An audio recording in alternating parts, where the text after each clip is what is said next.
Introducing myself.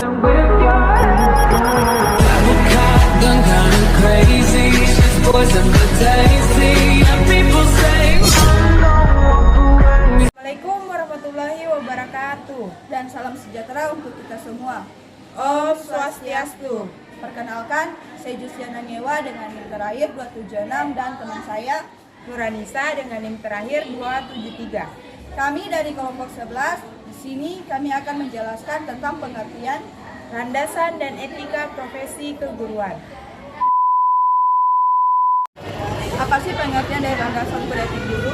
Kode etik guru merupakan norma atau asas yang harus dijalankan oleh guru di Indonesia sebagai pedoman untuk bersikap dan berperilaku dalam melaksanakan tugas profesinya sebagai pendidik, anggota masyarakat, dan warga negaranya. Perilaku kurang mendidik bagi guru yaitu memahami siswa ketika tidak bisa menjawab, merasa dirinya paling pandai, menggunakan waktu tidak tepat, dan cara mengajar monoton, serta diskriminasi dan memberi penghargaan berlebihan terhadap siswanya dan selalu pesimis dengan siswanya. Peran guru dalam pembelajaran yaitu sebagai pendidik dan sebagai pengajar, sebagai pembimbing dan pelatih, sebagai penasehat dan pembaharuan, sebagai model dan teladan, sebagai pendorong dan koordinator, dan upaya untuk menunjukkan citra yang baik terhadap guru yaitu bisa menempatkan perannya dalam proses pembelajaran, bisa menempatkan perannya dalam kehidupan bermasyarakat, dan kemudian ada peran guru dalam proses pembelajaran yaitu keterampilan bertanya dasar dan lanjut, serta memberi penguatan dan mengadakan variasi, menjelaskan serta membuka dan menutup. Terima kasih. Terima kasih atas kesempatan yang telah diberikan kepada saya. Nah, di sini saya akan melanjutkan materi yang sudah dijelaskan oleh Saudari Jusi. Kode etik sebagai pola aturan, tata cara, tanda, pedoman etis dalam melakukan suatu kegiatan atau pekerjaan. Kode etik merupakan pola aturan atau tata cara sebagai pedoman berperilaku.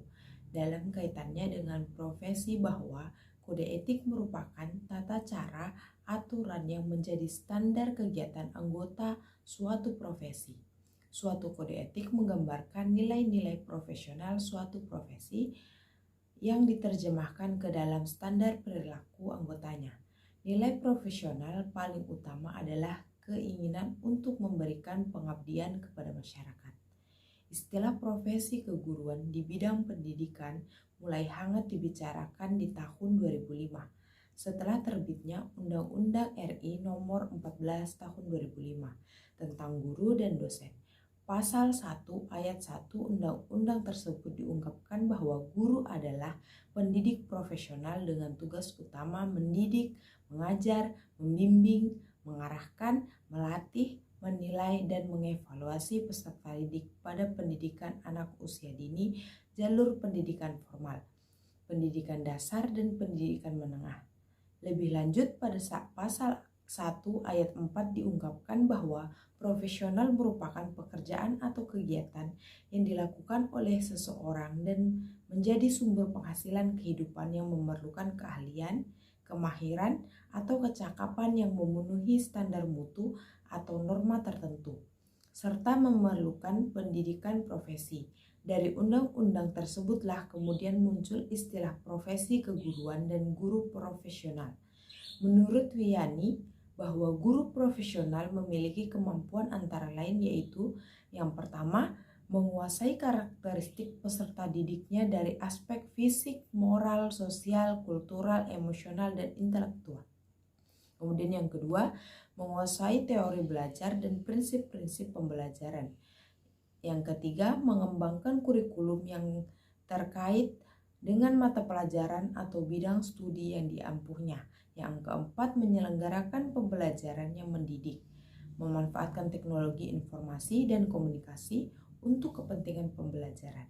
Yang kelima, memfasilitasi pengembangan potensi peserta didik untuk mengaktualisasikan berbagai potensi yang dimilikinya.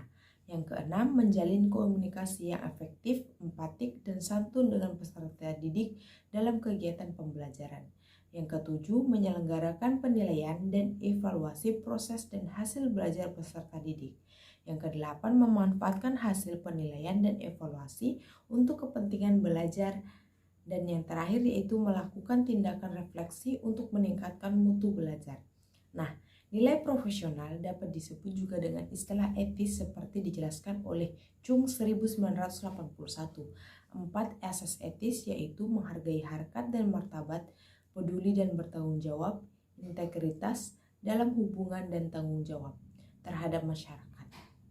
Kode etik dijadikan standar aktivitas anggota profesi. Kode etik tersebut sekaligus sebagai pedoman. Masyarakat pun menjadikan sebagai pedoman dengan tujuan mengantisipasi terjadinya bias interaksi antara anggota profesi. Bias interaksi merupakan monopologi profesi, yaitu pemanfaatan kekuasaan dan hak-hak istimewa yang melindungi kepentingan pribadi dan yang bertentangan dengan masyarakat.